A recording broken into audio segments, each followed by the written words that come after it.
Gamon Bridge reopens for public use after 55 days. After remaining closed for 55 days, crucial Gamon Bridge in Barak Valley has officially reopened, bringing major relief to residents of Kachar, Sribhumi and Hailakandi. Following extensive maintenance and repair work, the bridge is now operational for vehicular traffic. On Tuesday, a ceremonial puja and ribbon cutting event was held to mark the reopening. Ministers Kaushik Rai and Krishnendu Paul, along with Kachar DC Mridul Kumar Yadav, SP Numal Mahato, NHIDCL GM Gourango Devghare and several BJP leaders from various levels attended the program.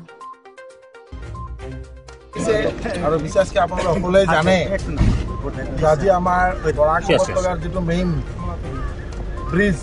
Entry point lifeline আমাৰ গ্ৰামন সেতু এইটো আজি নৱকলবৰে আকৌ উদ্বোধন হ'ল আৰু আজিৰ পৰা সব গাড়ী যাতায়াত কৰিব পাৰিব বিশেষকৈ আমাৰ ত্ৰিপুৰা মিজোৰাম বা বৰাকৰ লগত ইমান দিন ধৰি আজি প্ৰায় 55 ডেজ পিছত আজি উদ্বোধন হৈছে আৰু ভাল লাগিছে আৰু মাননীয় মুখ্যমন্ত্ৰী ডক্টৰ হিমন্ত বিশ্ব শৰ্মা মহোদয়ে বিশেষকৈ ডেইলি যে ব্ৰিজৰ কামৰ অগ্ৰগতিৰ খবৰ লৈছিলে আৰু যাতে খুব সোনকালে ব্ৰিজটো কমপ্লিট হয় যে টাৰ্গেট আছিল যে 20 জুলাইলৈকে কিন্তু 15 জুলাই আমাৰ কামটো সম্পন্ন হৈছে আৰু আমাৰ আজি আপোনালোক সকলৰ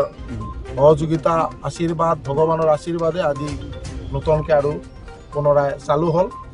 আৰু সকলোৱে মিলি আমি যাতে এই ব্ৰিজখন ভালকৈ যাতে ৰাইজে যাতায়াত কৰিব পাৰে তাৰ কাৰণে লুক আফটাৰ কৰিব লাগিব আৰু এটা বিশেষ বাৰ্তা হ'ল মাননীয় মুখ্যমন্ত্ৰী মহোদয়ৰ যিটো আগ্ৰহ যাতে আমাৰ গোটেই বৰাক উপত্যকা হোক বা মিজোৰাম ত্ৰিপুৰা সকলোৱে মিলি যাতে আমাৰ মিনিমাম কেপাচিটি অফ লোড যিটো আছে যে গাড়ীৰ যিমান কেপাচিটি তাৰ ওপৰত ভিত্তি কৰি যাতে তেওঁলোকে যাতে বস্তু কেৰি কৰে যাতে ইয়াত অভাৰলোড নহয় আৰু যোনে যোনে অভাৰলোড কৰিব তাৰ ওপৰত ফাইন হ'ব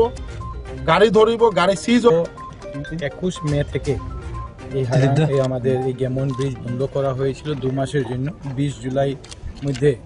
60 দিনের মধ্যে এটা যাতে সম্পূর্ণ করা যায় সেই কাজ আরম্ভ করেছিল এবং এটার জন্য সরকারের তরফ থেকে 2,75,00,000 টাকা মঞ্জুর করা হয়েছিল NHIDCL এর কর্তৃপক্ষের মাধ্যমে এবং জন্ডু কনস্ট্রাকশন যারা এখানে আমাদের ফোর লেনিং এর কাজ করছে তারা এই কাজে এই যে ব্রিজ এই ব্রিজের কামটা তারা করছিল সঙ্গে সঙ্গে আমরা লক্ষ্য করেছি যে সময়ের মধ্যে 60 দিনের সময়সীমা ছিল 55 দিনের মধ্যে NHIDCL কর্তৃপক্ষ এটাকে সম্পূর্ণ করতে পেরেছেন তাদেরকে ধন্যবাদ জানাই মাননীয় মুখ্যমন্ত্রী ডক্টর হিমন্ত বিশ্ব শর্মা মহাশয় প্রতিনিয়ত আমাদের সঙ্গে প্রশাসনের সঙ্গে NHIDCL কর্তৃপক্ষের সঙ্গে যোগাযোগ রাখি যাচ্ছিলেন যাতে খুব সঠিক সময়ের মধ্যে আমরা এটাকে সম্পূর্ণ করতে পারি আপনারা জানেন যে এই ব্রিজ